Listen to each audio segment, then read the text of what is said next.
of the Goodreads. Yeah.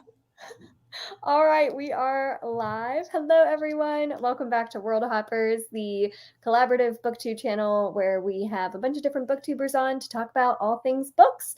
And all of the AdSense revenue goes to charity, as well as the revenue we make from the merch sales. So go check that out in the description box down below. Forgot what I was saying for a second there. All right, we're doing Goodreads awards predictions today. And if you have never heard of the Goodreads Awards, they're basically a popularity contest every year on goodreads.com where we talk about the most popular books from that year and see which one wins the ultimate award. And they are broken into genre categories. So I have Christy with me, I have Angela with me, and we are going to predict not only the winners, but also just the nominees. Because that'll be interesting to see for this year, since there's no Sarah J. Maas book, what will be up there in terms of popularity. So since World Hoppers started with fantasy as our main genre that we discussed here, let's start with fantasy and then we'll go to all of the other genres. So Christy, I'm going to go to you and I'm going to have you go ahead and say what you think the fantasy nominees / winner will be. And then Angela will see what you have to say about it too. Okay, well, do we want to just get right to it? The winner. Give us, you know who it is. The one where there's no universe, where this one isn't going to just be the complete winner, Fourth Wing by Rebecca Yarros. Yep. We were just talking about this. Is there a universe where Fourth Wing and Iron Flame are on the list and it splits the vote?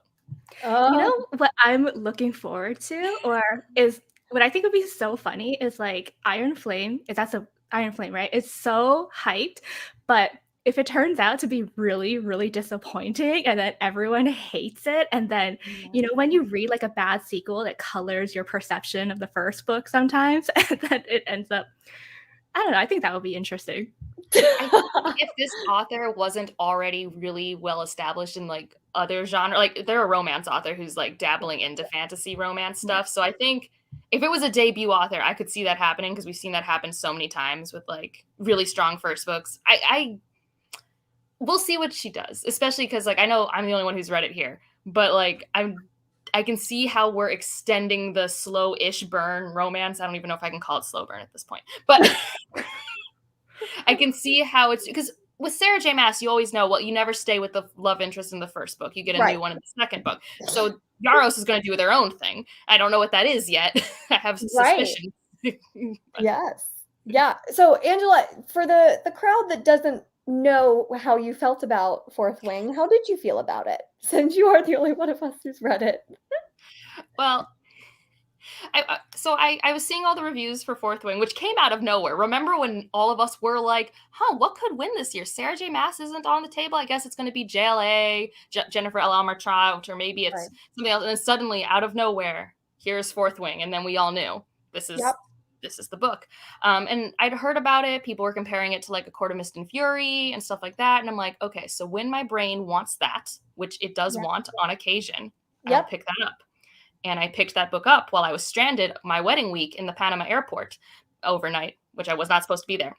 But anyways, and I was like, yes, this is a very nice book for this moment in my life where I'm stressed out of my mind. Yeah. And for me, it does the tension between characters into that antagonist to lovers. I don't want to say enemies to lovers, just don't know each other at all. So we're just going to assume you suck to lovers. Yes. Good old trope. The we don't know each other at all. So. Well, and also I think, Jessie, you're gonna have more fun with it than you think, because there are I'm gonna love it. I know there are aspects of the fantasy world that no one talks about that I'm just oh, this is such a fun, stupid cliche trope, but I'm here, I'm ready. What?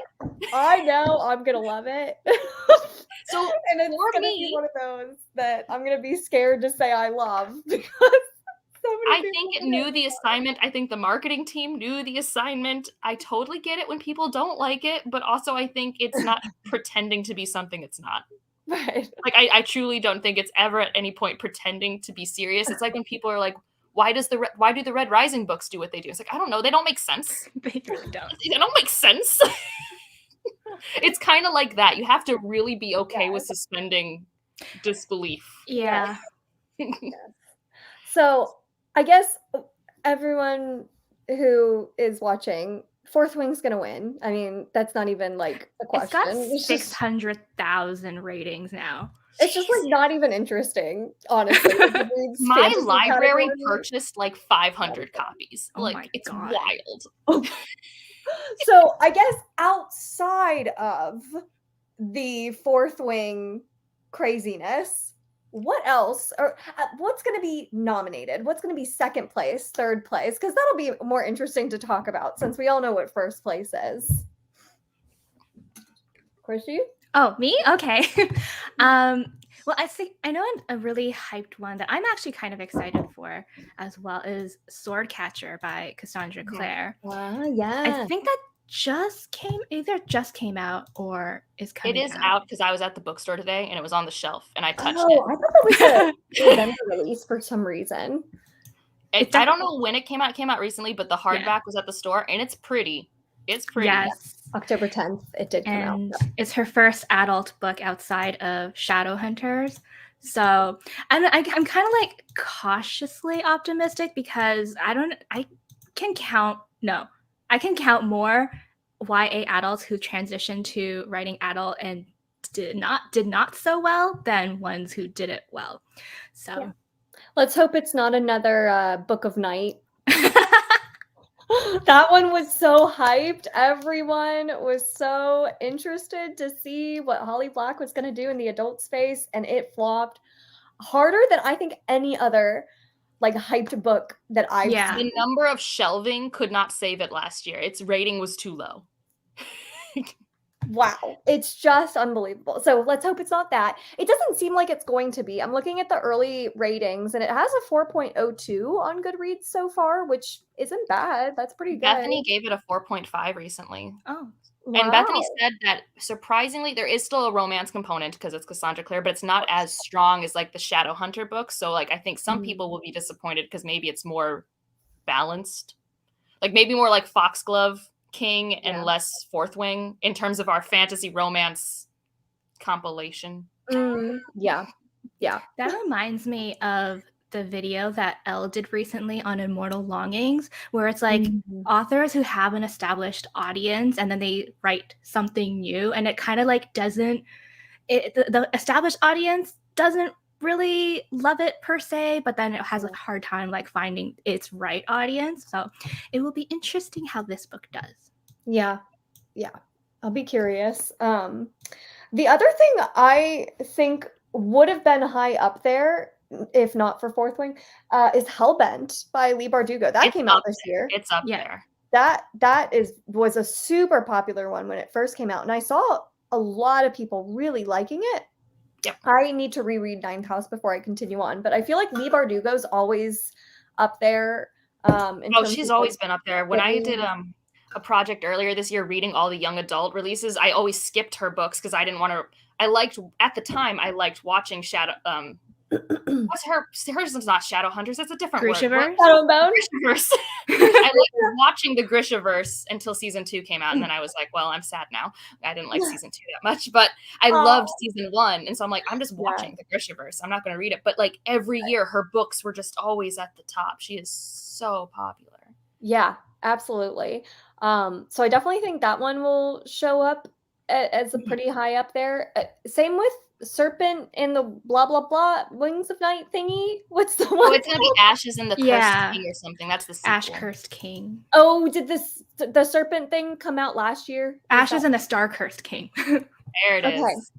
Okay, the other one came out last year. Okay, so it can't be on it. That one has a delayed hype then, because I feel like I did not see that one at all last year, and I've just now seen it this year, unless I'm just. I think this one had a weird trajectory where you remember the book with the girl in the red dress who's blonde on the cover? That's the same author. I forget the name of that book. But that book was starting to get into people's hands, and then people retroactively were like reading that from Kindle Unlimited. And I think people like that series more. But and it's also like there were other vampire romance books that were getting hype, like Blood of Mercy or something. I can't remember the name of it, but I can see the covers. Oh, Blood Mercy. Yes. Yeah. So yes. vampire, and then obviously we already have Blood and Ash. So vampire fantasy romance had already been like doing stuff. Yeah. True. Let's talk about Sanderson, because this is kind of an interesting year for Sanderson, obviously, and he's never been one to, I guess, win the Goodreads Choice Awards. But this would have been an interesting year if not for Fourth Wing because of the secret projects. Do you think any of his secret projects will show up on the Goodreads Choice Awards? Tress for sure. I think for sure Tress. I don't think Yumi, but I think for sure Tress. I think Tress. Okay. Well, and not only did Tress come out in earliest, so like I think people could pick up Tress in April. Like everyone could, I think, pick it, or even earlier if you had ebooks, but like physical books on shelves in stores, April or March. Yeah. And then also it's the most accessible of them that are fantasy. That's true. Yeah. I don't know Wizard's Guide. I don't know where you would classify it as, but I also don't think it's very popular. So. Yeah, that's true. It was not very good. I still need to read it. But I still think it'll show up in Sci-fi. Oh, you haven't read it yet? No. Jesse, you will like Wizard's Guide. I don't want you to hate it. True, you like Project Hail Mary. It's truly based off your favorite tropes. Like, you're going to like it. I feel like I have bad taste. No, it's not about taste. It's truly, when Sanderson goes too far in the plot, I'm like, stop it. And you love plots, so it'll be fine. I'm so excited. If anything, it is fun. Like, the concept is fun. Okay, I'm excited. No, you're going to have a blast. You're going to have so much fun. So you don't think Yumi, though? Why not Yumi? I haven't read that one yet.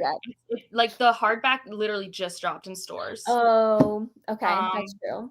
And I don't think it's as accessible. Okay.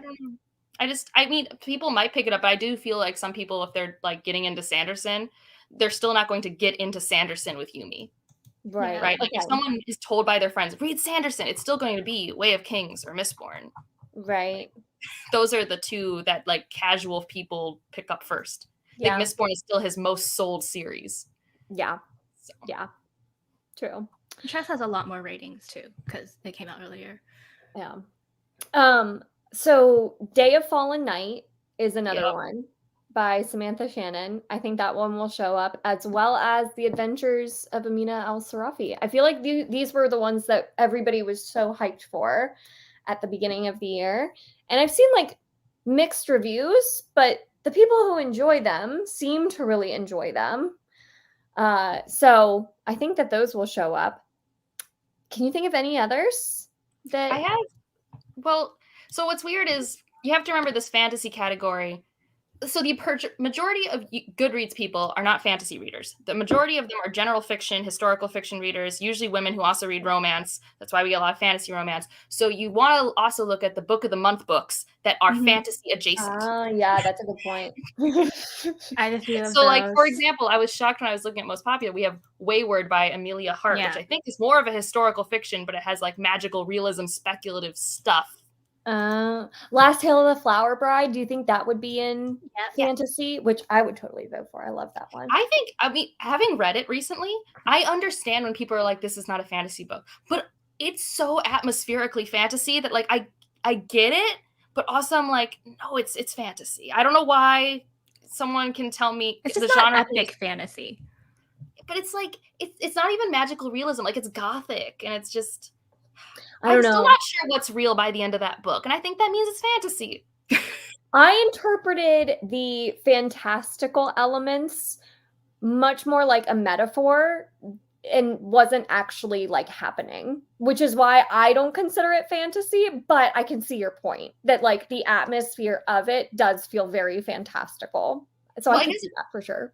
Well, especially because like there's two perspectives in that book, and I really cared about Azur's perspective. And Azur's perspective is so childlike. So you have just like the fantasy of childlike wonder, which is just also a different element. Because I think if it was more the other perspective, the bridegroom, that's more just like gothic mystery, thriller, Alfred Hitchcock. What's happening? I don't know. Yeah, that's true. That's true. Like the childlike innocence and yes, seeing it through that perspective. I can see that. Yeah. I mean, if it falls in the fantasy category, I'm totally voting for it because I love that book. Out of everything else, above everything else? Above Tress? Maybe. I don't know. We'll see. Oh, we didn't even talk about what we're voting for. I'm not committing at all to that. Well, I know which one you're not going to vote for, Jessie, but I feel like it's definitely going to be on there. Emily Oh, Wilde's yes. Encyclopedia of Oh my god, I was Fairies. just gonna say that's totally gonna be on there. I might vote for that one. I don't know. I liked that one more than I thought I would, but I don't think it would get my vote. But I was like happy that I didn't dislike it because I was really nervous I would dislike it. I need to try it again. I'm gonna try it again. Listen think you to need the to try- no, audio. Here's my theory, Jessie, because I was reading it and I'm like, oh, this is just a worse version of Lady Trent, which you did not like Lady Trent. I know. So therefore, Maybe I know this is I'm just sorry. not your thing. It's just not my thing. But then I started the Very Secret Society of Irregular Witches, and I'm loving that so far. Well, that's But a that's a completely very different, different- comfy, cozy That's genre. a different kind of cozy, I think. I think Yeah. what makes Emily Wilde great for me is Bamblebee. Like, Yeah. he just makes the entire book for me. But Truly, I loved it. he elevated the book the minute Yeah. he was on page. And I know people who dislike his character with a passion. How? Oh, interesting. I think it's a power dynamic thing. I just know people who like that was a big thing of like, it took me a long time to come around on Bamblebee and then it was fine. But no, that and the dog are the things that are better than Lady Trent. But Lady Trent is better than Emily, therefore. That's the math. So I have a question for you both because we've been talking about what we think is probably going to make the Goodreads Choice Awards. And very often it's obviously popularity contest. It's since there's no fantasy romance category yet, which there should be. I definitely think there should be. A lot of this is just taken up by fantasy romance. If we are going to have a fantasy category, we can include fantasy romance since it's not separated right now. What do you think deserves to be on there? What would be your choices for what should show up? Maybe not even win, but just show up on the nomination list. It's been a bad year for me in new releases in fantasy. Yeah, I'm I really have not lie. read most of these books. Like, I'm I don't going think off I've had more than a 4 or 4.5. No, I don't even know if I have a 4.5 star new read that's not like the third book in a sequel or a series or something like that. Like, I mean, you could say that. You could say a sequel. well, because like for me, it's like The Faithless by C.L. Clarke. Adore that book, but Okay. Unbroken didn't do that well its year, so it's not like the sequel's Yeah. going to do well. Right. I love Labyrinth's Heart, the third book for The Mask of Mirrors. The Mask of Mirrors never even made the list, so that's not making it. Yeah. And also, that's the third book in a series, so I'm like, whatever. Yeah. Thornhedge by T. Kingfisher, I think actually still might make the list, but I don't. Again, that's only a 4-star read for me. Oh, what about her other book, A House with Good Bones? Would that That's one? horror. That would be I had horror. way more luck in Oh, horror. that'll be horror. Okay. That's Yeah. not. I mean, for some horror readers, I'm sure they're like, "What?" But no, it's a horror haunted Got it. house book.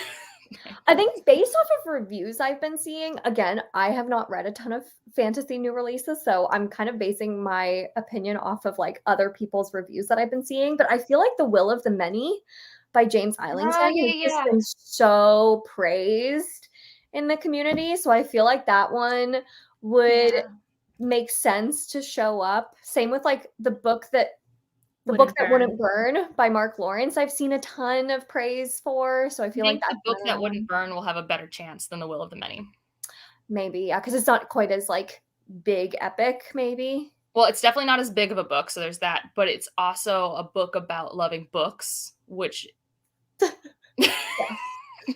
Which I feel like attracts a lot of people. No, I agree. The Will of the Many, I would actually really like it to make it because I feel like that's a representation of part of fantasy that like that's a popular form of fantasy. That is like mid-weight, fast-paced fantasy that's like bread and butter for a lot of publishers that I think for a popularity contest I would want to see on the list. Right. Yeah. We don't usually get a lot of those like epic fantasies on these lists, or like even like definitely not winning. It's more of the more accessible to the wider audience. Yeah. As you mentioned, like because most of the people who vote on these on Goodreads aren't fantasy readers. No. Right. Which really skews the results. Yes, which is why I think a fantasy romance category would make so much sense, because the fantasy category, if romance was out of it, would kind of be more representative of the adult epic fantasy genre, like what we're reading. Well, and So like it's and the only reason this doesn't happen in horror and sci-fi is like they just don't have as strong of a romance subgenre to them. right. Yeah. Like I mean there are horror that have chemistry between characters and there's a sub-romance plot, but like the whole definition of romance is happily ever after, which horror, that's not a for sure thing. That's Yeah. not part of it. Yeah, right. That's true. Yeah. The one other one I'll bring up is Blood Over Brighthaven by Emma Wong. I know that one won't make it, but I just want to shout it out because I've seen so many good reviews so far of it. And it's a standalone, and I just feel like self-published. I would love to see one self-published book eventually make it. That would be so awesome to see that. I know there's been a couple that have like were self-published in the past and then were traditionally published, but it'd be cool to see like a true self-published book in the Goodreads Choice Awards. And I feel like Emma Wong would have a good chance of it because she, I think, is one of the most popular self-published fantasy authors. Like Cradle Guy, Will White is probably up there too. Cradle Guy. Cradle Guy. Yeah, I'm trying to think if there's any others. TJ Klune came out with one, right? Well, not. That was we're sci-fi. talking about. I think that was puppets. Oh, and the is that sci-fi? Yeah, it's like droids. Yeah. I mean, it's also probably feels more like a contemporary about dealing with feelings that has an aesthetic background that is a genre, but yeah. Okay. Oh, God Killer. God Killer is another one I've seen a lot of love for by Hannah Kaner. Okay. Yeah. What was the one you read this year that was like Code Killer or something like that? Or what Combat Codes? Yeah, that one. Oh yeah, did that come out this year? Well, that'd be interesting if it would fall in science fiction or fantasy. I think it read more like it's sci-fantasy, so it kind of felt like science fiction, like Empire of Silence is, or like Red Rising is. Where it's just like fantasy in space kind of thing. But I really, oh my gosh, I loved the Combat Codes. I don't think that would make it, but I would totally vote for it if it did. I love that one. I think Fragile Threads of Power has a good chance of being on. Oh yeah, that one Good definitely. call. Can't believe we forgot that one. Yeah. No, that one for sure has a really good chance. I also think what's kind of sad is I remember a couple years ago is we had like so many good like debut authors and fresh new books, but it was like right before 2020 really started affecting editing and like the job market and things like that. So like, and because I read a lot from Tor and Orbit every year, and like the debut authors, you can just tell that it's not like the authors are less good than other debut authors. It's more like the process has made it so their books are just not as polished or like tight or something like that. Because I've read so many debut books this year where I'm just like, yeah, there's a debut problem here. Like, and it's like, Sun in the Void. Sun in the Void. I've heard the same thing about the Jasad hair, which I haven't read because I just got those two in the book boxes. Oh, and they are so pretty though. Yeah. No, if anything, they're nice decoration. Yeah. But I mean, that's definitely an issue I've been having because like normally, you know, you would expect some Orbit books, but a lot of the good Orbit books this year have been like sequels. So like I know people have loved the sequel to Justice of Kings, but Justice of Kings, I don't even know if it really made the list last year. Right. So. Yeah, that's another one that would be good about not necessarily making it, but seeming to deserve it because a lot of people have been saying that that's been even better than the first book. So, Hexologist just came out too, right? No, or that next year? Yep, Hexologist just came out. Yes, it did. Yes. Moving into YA fantasy. This is not something I read a whole lot of anymore, but I do feel like I'm still aware of what's coming out in that age range and in that category. So, I mean, first of all, can we just talk about Divine Rivals by Rebecca Ross? I think that one's going to win. I thought Cassandra Clare's new one was going to be one for the money, but yeah, everyone's been loving that Divine Rivals to the point where like I've been looking at I had to check if that one was young adult or adult to figure out if I had to read it or not because like first books were adult. But speaking of Miss Holly Black, she also came out with Stolen Air this year. That's true. Oh, YA fantasy could actually be kind of interesting then because you have a new Holly Black, you have a new Cassandra Clare, and you have the kind of like hyped TikTok book Divine Rivals. Cassandra Clare, is that the Last Hours book? The final Chain one? of Gold or I feel like that one came out so long ago. Reviews for that, I think. It's good. It's fine. It's too long, but all of her books are too long. Like I don't know. I liked it, but the problem is like I read Cassandra Clare for like the character interactions, and those were all like wrapped up with like 200 pages left, and I'm like, what plot are we doing here? Oh, there is plot, but like I don't care. And I've read all your other books recently, and it's just the same plot, and I know what's going to happen. I was very bored. Yeah. That's a bummer.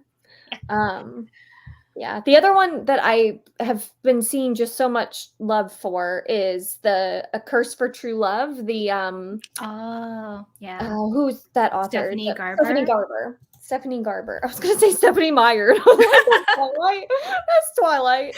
Wrong decade. Stephanie Garber, her new series. I think that's the third book in the trilogy that just came out, A Curse for True Love, and that one seems to be getting a lot of love. You got to give it to the YA fantasy. It's the only category where like sequels can really stand a chance. Yeah, that is true. That is kind of interesting. They've got really dedicated fan bases. Yes, they do. Yep. Yes, they do. Yeah, so I feel like those are the big ones. Are there any others that we're missing? Another one that I've been seeing a lot is A Study in Drowning by Ava Reed. Yeah. It might just be because I follow the author on TikTok and I just see her aesthetics of that everywhere. I mean, it was in like every book box. So. Oh, really? Yes, it was in so many.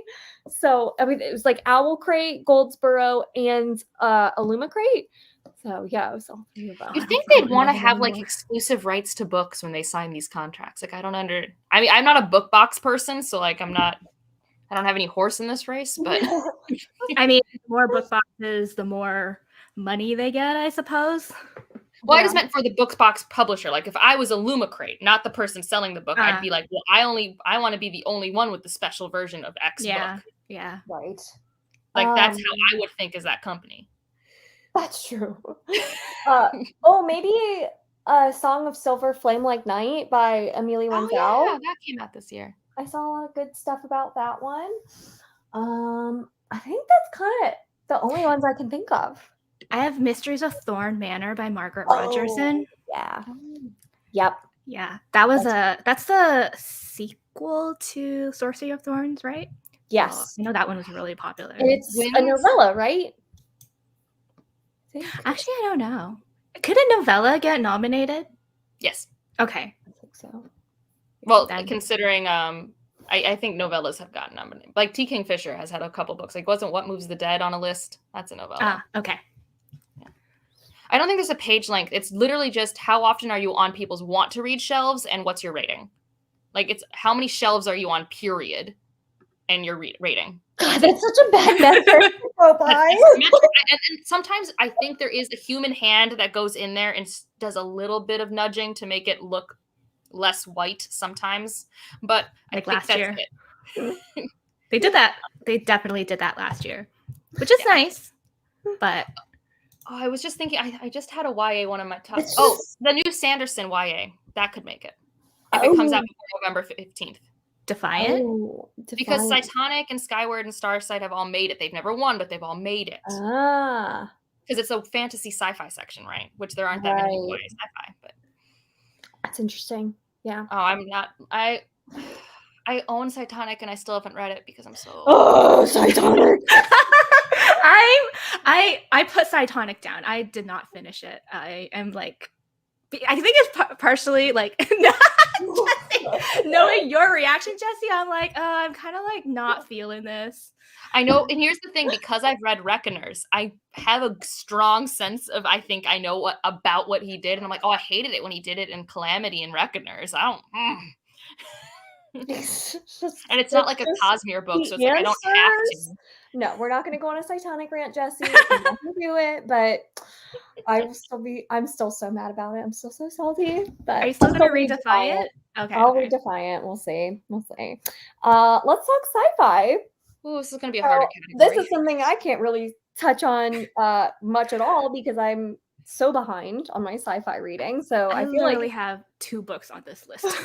I feel like Angela, you're going to be our sci-fi gal here. We're not talking about what's the best sci-fi of the year. We're also talking about it's the Goodreads Choice Awards sci-fi section, which is notoriously litfic. Okay. What about that one that everybody didn't like? The things I need to talk about or things we what's the one that was like literary fiction sci-fi? There's Hold so on, many, I'll find Jess. it. I found it. Ignore This me. is not ringing Go a I'm ahead. just bell. saying that like there are fewer sci-fi readers than there are fantasy readers. I have some questions for you by Rebecca Mackay. I wasn't even close. What was the title? That's the one that I think is gonna win. But Isn't I've heard that in mystery thriller? Oh, is it? Like, I know it's categorized as mystery thriller, and is that the one that Mara read, and then she was like, "No, this is absolutely not a mystery thriller. It's more of a literary Maybe that's what I'm fiction." thinking of because I originally thought it was sci-fi, and you're right that it wasn't a mystery thriller. So we'll touch on that when we get to the mystery thriller section. All Back right, to sci-fi. if it's considered sci-fi, Lightbringer, Yeah, that'll make it. I don't know what it's Oh, considered yeah. these days. that was the only one on my list other than Frugal Wizard. I'm like going through all the ones I read this year to see, Mimicking of Known Successes, that could make it by Malka Older. That's on Yeah. Jupiter. It's a mystery. Yeah. I know all the books that I want to read, but I don't know if they were actually I've ones read like that are no gonna new go on. sci-fi this year. This is wild. And And the then Lives of Puppets. Right. That one's gonna make. Was there a new Becky Chambers book? no. There was a new Murderbot. Yeah, I was gonna say There was a new Murderbot, which that reminds me, we should put Witch King on the fantasy list just retroactively. Even though people don't like it, yeah. they shelved it. Yeah, that's true. It's all about the shelving. We're not talking about what we think is good. That's true. Talking about what's popular. So sad. I would love The Blue Beautiful World by Karen Lord, but she notoriously gets like no ratings and a low average rating, so I don't think that's happening. So I will read her soon, one day. Same. I'm gonna do I'll do a whole like Karen Lord marathon and be like, Angela made me do it. Yeah, I'm trying to find like where are the like shelves in Goodreads for like new sci-fi releases so I can figure out what is happening. And there was no new. The John Scalzi, the new one with the cat on the cover. Starter Villain. That one looks so cute. We got a cute cat on the cover. Oh, I haven't read it, but Terraformers, that came out earlier this year, you know, with the tree on the cover. Not Surviving Sky, but the other one with the tree, because trees on the cover is a thing right now. Yeah, there was no new Andy Weir, no new Ernest Cline, so I feel like those are... The Death I Gave Him, that was the Hamlet retelling that Mara read. That could make it. Yeah. Isn't there also like some guy who's Dean Koontz or something? Oh yeah. Yes, he always has books out. He writes books. Yeah. To me, like a lot of these authors, I just kind of think of them synonymously with James Patterson. It's just like these perpetual names that you see release books, and then like I never read them. It's so funny. Yeah, we can move on to sci-fi. I'm so shocked at how few sci-fi books have caught my eye this year. So shocked. Oh, this is your guys. I don't read thriller, like, period. This isn't my genre. All right. Mystery thrillers. I have some questions for you. Even though I've heard, like, nothing good about that book. Yeah. I think that's going to make it. Okay, do we think Yellow Face is going to be in...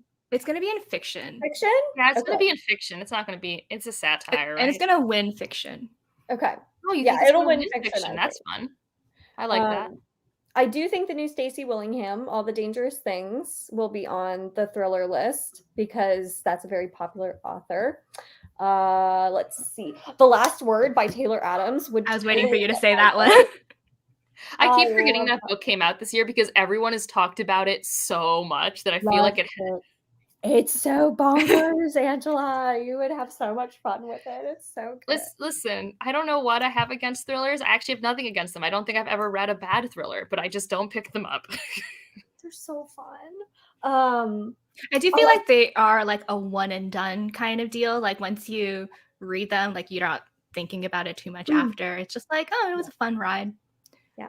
I do think Riley Sager will win this. The only one left has been very well received, I think. Is that horror or thriller? I think it's thriller. I think it's thriller. Yeah. I have not read it, but based off reviews, it seems to be more thriller adjacent. Like it would be more Alfred Hitchcock version of horror than like an 80s horror pulp movie. Yes, it's more categorized as thriller. Okay, I see that. Yeah, I had that one under horror, but I would. Because it's like about these two women with like mysterious past, so it's all about figuring out what's the truth and unreliable narrator nonsense. And yeah, I think I was just thrown off because it has like a very horror kind of cover. It does. Yes. It does. It definitely does. And it kind of has like a horror-ish type premise. And I feel like Riley Sager he has an interesting mix of genres. It's almost like a crossover because all of his books kind of poke fun, or not poke fun, but they're very self-aware that they are commenting on horror in general. Like The Final Girls, like that's like a horror trope in a thriller book. So it's kind of like, I know he likes to play with horror tropes in his books. And like Home Before Dark felt very kind of horror-esque to me, like a haunted house type thing. But there was a thriller book. So I feel like he kind of plays with horror in an interesting way. Are we still talking about Riley Sager or are we talking about Grady Hendrix? Riley Sager. Didn't Grady Hendrix do Final Girls? So yeah, he had the Final Girls support group. And then Riley Sager has a book called Final Girls. And then Stephen Graham Jones had his version. And they all came out within 2 years of each other. It was a whole drama too, because Riley Sager, someone came out with like a Final Girls kind of book, and then he was like kind of subtly claiming that they're copying him or something. Ooh. And then it was a thing. Here's me just looking at books. Is The Villa a contender? Is that a thriller? Yes, it's probably going to show up, but it didn't get great reviews. It is number 41. It has been shelved 171,000 times with 660,000 ratings, and it's above the 3.5 threshold. Well, that's fair. I haven't heard of that. Oh, Rachel Hawkins. Yeah. She's the one on the train. It's the blue cover. One, right? Mm-hmm. I love her covers. I think they're so fun. Is it the Girl on the Train person? No, she did the one that's like there's it was the one Wife that Upstairs. Jane Eyre retelling adjacent. And the Reckless Girls. Yeah. Is it Paula Hawkins? That was the one that did Girl on the Train. We're so good at books, guys. They all have very similar names. What lies in the woods? It was Paula Hawkins. What Lies in the Woods by Kate Ellis Marshall, I think, is going to be a contender for thrillers. And then Kate Ellis Marshall does like kind of like YA fantasy mysteries, right? And then she finally did a adult. I don't think I've read her before. Who am I thinking of the right person? Kate Ellis Marshall. Have you all heard of her before? No, I've never heard of this author. Rules for Vanishing. She did Rules for Vanishing and These Fleeting Shadows. It does not ring a bell. Book called Ward D. Is that more horror or is that thriller? And why is it number 44? And I've never seen it or heard of it. It's by Freda McFadden. Oh, Freda McFadden is very popular. Okay. That will probably She had a book come out this year. Yeah. The Housemaid's Secret or something like that. Yeah.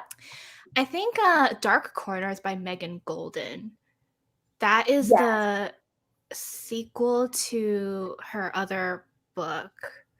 The one about the girl who has the podcast. I forgot the name of the book. The Night Swim. The Night Swim, yes. I was thinking Dark Shores. I'm like, no, that's the wrong book. Something to do with darkness and water. By Danielle L. Jensen or something. Oh yeah, it's very different. I love reading thriller covers. So these are two other books. You Shouldn't Have Come Here and Just the Nicest Couple. Both of these are thrillers that are very popular this year. Another one, Vera Wong's Unsolicited Advice for Murderers. I think that will show up. That sounds cute. It sounds very fun. I totally want to read it. The cover's so cute. It looks so fun.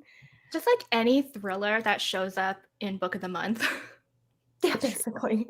With that like slanted, weird pseudo paintbrush font. Yeah, or just like, or just like that blocky Sarah or sans serif font. The Family Game? No, that was last year. I'm going too far. So you guys who read thrillers, what's like the most deserving one? I think The Last Word. I haven't read any thrillers this year. Okay, so The Last Word, Jesse's. Well, Oh, The you know, Writing Mara liked The Last Retreat Word. also came out this year, right? No, Mara liked The Writing Retreat. But was that a Yeah. murder mystery or was that a thriller?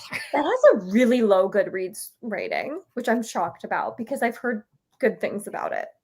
Probably I from think Mara. So. it probably has a twist at the end that is really divisive. That's my guess. I love good old divisive twists because I usually love them. Horror is actually my favorite category horror. for Goodreads Choice Awards. It's like the best one. Yeah, because it's a little bit more unpredictable, except Grady Hendrix did come out with a horror book this year, so maybe that'll be one of the... Yeah, but there are actual books that I had a lot of fun with that are going to make the list, and I'll actually have to choose one to vote for. Like, there's a challenge for me in this category. Yes. Okay, well, Angela, you kick us off then. What do you think is going to make the horror list? Lone Woman by Victor Laval. Not only was it in a Book of the Month book, but his book, The Changeling, became a TV show for Apple TV. Yep. Ooh, nice. Saw that. And it's also just like a good short book with a stunning cover. So like, there you go. Got all the right ingredients for the Goodreads Choice Award. Is that the one that you will vote for? I don't know. Don't come at me like that. No. How dare you, Christine?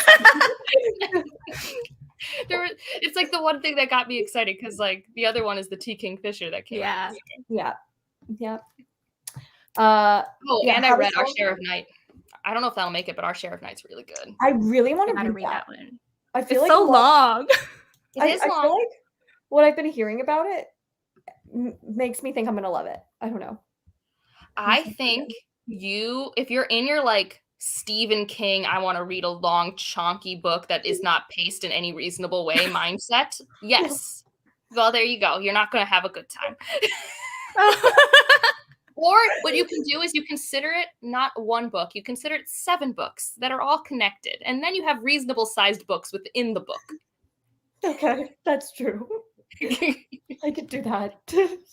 I mean, I think I really like it because it's like got a lot of stuff that I wish Stephen King could do better. But for me, it's like what I want a Stephen King reading experience to be. Like it has the nostalgic kids doing stuff that they shouldn't be doing in the streets sort of thing, but it's in Argentina. I love kids so there's a whole section for the kids. There's a great occult element that is so terrifying. See, I like that too.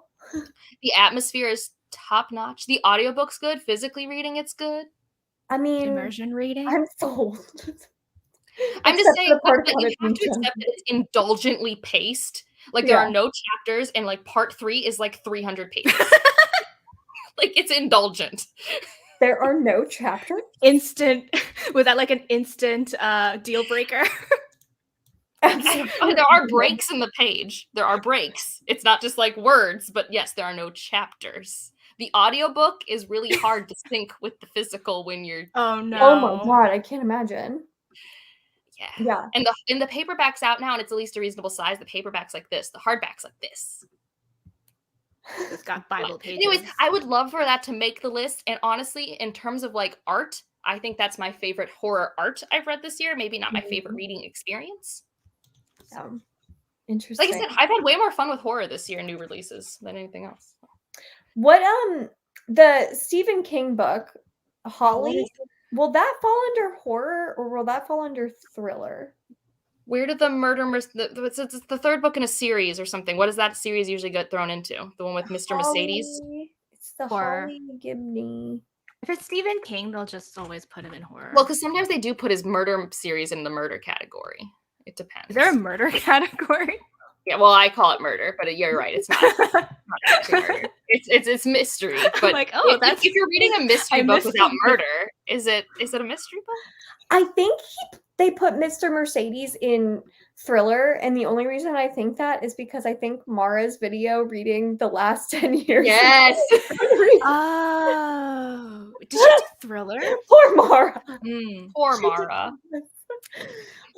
But they always can shift it around. Like, for example, Red Rising was in young adult for like a second for 1 year, and then it got switched to adult, and then sometimes it was in fantasy and sometimes it was in science fiction. So each year it depends on whichever unpaid intern is in charge. Okay. There's like one person running this whole operation. The Goodreads intern. Which intern is overworked and underpaid? Yeah, I mean, exactly. I have to imagine there's really not that many people running Amazon's Goodreads, or else it would be better. Yeah. Yeah. Way more updated than it is. Rouge by Mona I was just Awad. gonna say that one. That one's probably Yep. gonna Because be that's the one by the bunny author. Yep. Mhm. She's got like Silver a cult Nitrate. following. Yeah, Yep. she does. Silver Looks Nitrate, weird. I think, is gonna be up there. Yeah. Yay. Those are all I got. That's all. I think this, I don't know where this book will go, but I think it will be on a list. Vampires of El Norte. I don't know where it will Oh, land. yes. I think that would be horror. Well, so here's the problem. I Yeah. think it's marketed as horror, therefore it's going to be shelved that way. But I think people think of it more as like a historical fiction with a speculative element, and the vampires are a metaphor for the Yankees. Oh. And there's a romance. Whereas like the Hacienda was solidly pulpy horror, and that's what she's known for. Interesting. I don't know then. But neither do I. But then at the same time, last year Sylvia Moreno Garcia is the daughter of Dr. Moreau, which is slight sci-fi, ended up in the sci-fi section. So Oh, weird. Yeah. Okay. They're very liberal with all the categories. Yeah. But Silver Nitrate for sure. Isabel Cañas, she's definitely just one of those popular Latina authors, so she's gonna be somewhere. I just don't know. Yes, that's a good call. Because that cover is so pretty. I just bought that book just because of the cover, and that's like $28. Why did I do that? It's so pretty. All right. This is the last one I have on our list because all of the others I would literally have nothing to say. Oh, you don't want to just look at romance covers and find out which contemporary romances might make it? So for fiction, I'm actually not sure if Happy Place would end up being shelved under fiction.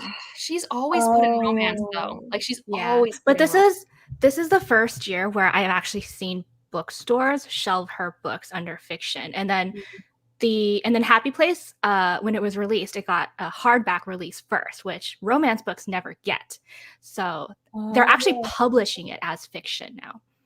Okay. Well, if it ends up in fiction, it's winning fiction. So I'm like, ooh, Happy Place or Yellow Face. Oh, they both rhyme too. Happy Place and Yellow Face. Oh my god. Yeah, I definitely think Yellow Face would win if Happy Place isn't in fiction. Yeah. But that's a good call if Happy Place is in fiction. Okay, I have not heard any booktubers talk about this book, but I've seen this cover everywhere. Hello Beautiful by Anne Napolitano. I was just looking at it. I was just being like, what is this book? I haven't seen it. Book of the Month. Is it Book of the Month or no? I don't know, but I've seen it everywhere except BookTube. I've seen no. Well, the problem is that Book of the Month stopped sponsoring BookTube videos, is from what I can tell, because no one's doing subscriptions. I might be wrong. I might just think like it looks like a cover that I can see have a little Book of the Month corner in it, but it probably isn't. An emotionally layered and engrossing story of family that asks, can love make a broken person whole? That's the tagline for that book. You know, the other one that would this get shelved in romance or fiction? The Part of Your World sequel by Abby Jimenez, Yours Truly. Oh yeah. That's shelved in romance. All of romance. Yeah. Okay. I think that would be romance, and also I hear about it from romance booktubers, so I feel like it fits. Okay. And it also has that romance cartoon cover. It does. Yeah. Yes, it does. The Wishing Game in fiction? Yes, I think that would probably be fiction, right? Yeah. And I think so. That would have contemporary fiction, yeah. Yeah, that would. Oh, there's a new Anne Patchett. That might make it. Tom Lake. I don't even know what any of Anne Patchett's books are about, but she's notoriously popular. There's been no new Taylor Jenkins Reid book, right? That would be historical fiction anyways. Oh, okay. Assuming she wrote another historical fiction. Has she written anything else? I don't think anything came out this year, so that makes it a little more interesting. I have some questions for you by Rebecca McKay. That'll be in general fiction. Okay, that's the one that I'm like, whatever that is, it's everywhere. It's like so hyped. And I've seen nothing good about it. I heard really good things about Age of Vice by Deepak Kapoor. Oh. That came out like beginning of this year. Yeah. Have any of you heard of this book called Pineapple Street by Jenny Jackson? Because Yes. Yes, and Leanna hated it. I actually really want to read it. the cover is pretty. I like the colors and how they play together. I have no idea what it's about. I really want to read it. Okay, read it. Tell It's me about like super rich, wealthy people in like New York City and like messy drama. So if you don't like rich people drama, you probably won't like it. Gossip Girl. I sometimes love it. I think Elle read this book, and I think it'll make it. It's Mame. Mame, yeah. Mhm. I think that that'll would make it. probably make it. Really Good, Actually by Monica Hasey. What is that about? A hilarious and painful, relatable debut novel about one woman's messy search for joy and a meaning in the wake of an unexpected breakup. Interesting. I don't know. So, Oh, question. Oh, go ahead. Angie Kim has a new book out this yeah, I year, wanna read Happiness that one. Falls, but I haven't heard anyone talk about this. I really want to read that one because I really liked the other one that I read from her, Miracle Creek. Yeah. All right, so last discussion point to close us out. Do you all put any sort of any stock or value at all into the Goodreads Choice Awards, and why or why not? Well, for me, I'm just like, it is what it is. I'm like, I have no hopes for anything that I want to win. And yeah, that's pretty much it. I probably don't get as angry about the Goodreads Choice Awards as most people. Actually, someone commented on my video that I posted today being like, why do you even look at this? And like, in some ways, the ways that I got on the bookish internet are very nostalgic to me, and they're not like good places. One of them is the fantasy subreddit, notoriously not a great place to be if you're a woman. But the Reddit bingo is one of my favorite things, and it's actually what got me to start reading more broadly. And then the Goodreads Choice Awards is what made me start Googling for new releases, because I like wanted to be able to vote in them. So I started finding book blogs and stuff like that. So I'm like nostalgic about like how it helped me be a part of the bookish internet, and I think there is value in that for myself. And also, all awards are ridiculously dumb. I on my channel go through a lot of awards, and they all measure something, and it's never the thing you think they're measuring. You just have to know what they're measuring, and then you decide what that means. So, for example, sometimes there are super popular things that I do like, but I don't want to do the research myself. So, like fantasy romance, for example, I only want to read the stuff that's super popular because that's the stuff that clicks with me. I don't read tens of thousands of them at all. Like I read like 3 a year, and I just want to read the ones that everyone says are like the best. And that's what I want to do. Right. And it helps me for that. Do I go to the Goodreads Choice Awards to pick my next sci-fi read? Hell no. Like, I have other awards that help me there. Right. I go there. Right. So I don't know. And it's also, I'm nosy. It's nice to know like what are people reading. And I think it can be dangerous to be like, oh, the Goodreads Choice Awards, this is such a popularity contest. Nothing good ever wins. And it's like, these are the books that are keeping bookstores in business. Yeah. Like, this is what's resonating with people. Yeah. It's always interesting to see because I'm like so in my fantasy booktube bubble, and then when you get exposed to like all of these other books and like what people actually vote for, you're like, oh, you kind of realize like there's a wider world out there that I'm just not aware of. Yeah. And I think I have kind of, being fantasy fans as we are, we have an interesting perspective on the Goodreads Choice Awards because I think it's uniquely not good for fantasy, but I do think it is good for other genres. And like, I personally also kind of like the Goodreads Choice Awards. I think it's kind of fun. And I like looking at the other genres and categories and picking out some more popular books. And to be honest, I'm a basic gal. I like what's popular most of the time. Probably not in fantasy as much, but I really like most of the things that are popular in other categories. So I'm probably going to enjoy a lot of what I read from those lists. But fantasy, I do think it fails in because I think it's so heavily dominated by fantasy romance. And if you're a fantasy romance reader, you're happy as can be. But if you're not looking for that as much, then the Goodreads Choice Awards probably won't do much for you. So What's sad is like we truly had such a good short list like 2 years ago in the fantasy category. It was beautiful. We only had 2 fantasy romance and the rest were like super solid Tor and Orbit, like a good mesh of Yeah. things. We still have the traditional publishing problem, right? But it's just like, and like I don't here's the thing, the Goodreads Choice Awards, at the end of the day, its purpose is to make money. Like there's no it releases the winners the first week of December so people will buy books for their loved ones for Christmas. Yeah. Like its purpose is to make money. Like Yeah. there's a reason why on your Goodreads website you can go buy book now for like everything. Right. And Right. and so How like convenient. yeah. And I'm in my head, I'm just like, okay, fantasy romance. Literally right now. I mean, people are like, it's having a moment. When hasn't it had a moment? I'm sorry, Twilight was like always I don't know. I think fantasy romance has always had a moment, but sure, we'll say Yeah. right now it's in a renaissance that never went away. And I'm like, this makes so much money. Why It wouldn't you went make from it easier? YA fantasy romance to adult fantasy romance. I guess, but it was always adult fantasy romance. It was just cheaper because it was young adult. Yeah, Like it aged Court of Mist down. and Fury was always adults. Yeah, and then like the audience who were reading it, kind of like they just aged older as well. I just think TikTok has really changed a lot about the fantasy genre in particular, because I feel like with the rise of TikTok, there has come a rise in just the visibility into fantasy romance. Like I just have never been so bombarded. Like the romantasy word, I've never heard that word prior to this year.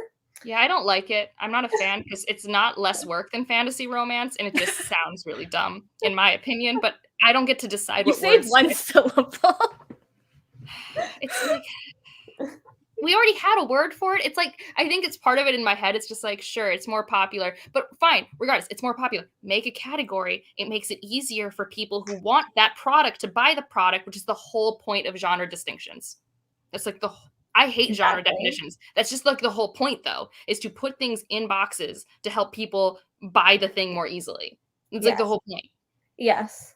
I think it would have a lot of value to have a separate fantasy romance because it requires different things. Like it has different characteristics from epic fantasy books. There's different kind of markers of greatness in fantasy romance. There's different like pacing. Like I know some people are worried that I think maybe some fantasy books that have strong romance would be wrongfully put in there, but I actually do think you give people a list of books, they would actually naturally split them up and it would be almost not uniform because no one ever even agrees in sci-fantasy whether something's more sci-fi or fantasy, but like you know when you're reading a fantasy romance versus when you're reading a fantasy that has strong romance components. There's a different focus, there's different pacing, there's different tropes. Yeah. And it can evolve and change, and that's okay. Yeah. I don't know.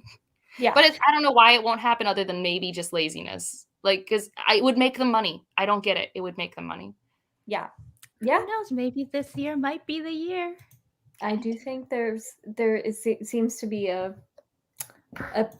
trend now, and if it's not this year, I don't think it'll happen, and then maybe it won't happen just because they're like, well, we don't have enough fantasy readers to cater to, so it's not worth having the fantasy section. We always get shafted. Yeah, who knows? Oh, we forgot. Oh wait, no, we didn't do romance, right? No, we didn't do. No, romance. she didn't want to look at, but Allie Hazelwood. That's probably gonna be or Emily. I was looking at the list and I was like, oh, Allie Hazelwood. I loved Love Theoretically. It has my vote, and that's it. That's all I have. I want to read it so bad. I need it to made me cry, but that was I need therapy. So totally off topic. I'm so excited for Allie Hazelwood's book next year, the like paranormal romance. The vampire werewolf one. Yes. We're finally leaving STEM. We're finally leaving STEM. No, but then she has another book that's back to STEM. Let me have this. I'm not even going to read her young adult because we didn't do young adult contemporary, but I think Checkmate will make it on that list because I know it can't be as steamy. And I'm like, well, I'm here for her ridiculous steamy scenes. So I love it. I love it. I'm all here. I am so excited for Bride. So excited. It is a alliance between a vampire bride and an alpha werewolf. I'm so excited. So someone watched Underworld and decided, that's what I am vibing with. That's true. And the cover. I'm so here for it. Oh my I'm god. excited. I'm ecstatic. All right. Any other thoughts about the Goodreads Choice Awards? They're a thing. Also, They're a the reason thing. why we talk about them, people keep clicking on it. Yeah. People love it. You know what? When you do like those vlogs, we're like reading all of the I totally Goodreads wanna do it. nominees. Yeah. It's so fun. I There's love just a watching them. universal nosiness about what do Yeah. people think is good. It's about judging people's taste. It's so much fun to judge like people's bad or good taste on a popular level. Yes. Like it's fun. I love it. It's so much fun to watch. I want to do one, but I'm probably not going to. I'm too lazy. Yeah. So. Especially because most of those videos end up being negative videos, and everyone loves to watch the negative videos. They want the tea. Of They course. really do. All right. Well, thanks everyone for joining us for the Goodreads Choice Awards. If we totally missed one, let us know in the comments down below. We definitely did, but yeah, probably. And let us know what you think the winners of each category should be. Have a great night or a great day, whatever time you're watching this. And talk to you all in our next video. Bye. Bye.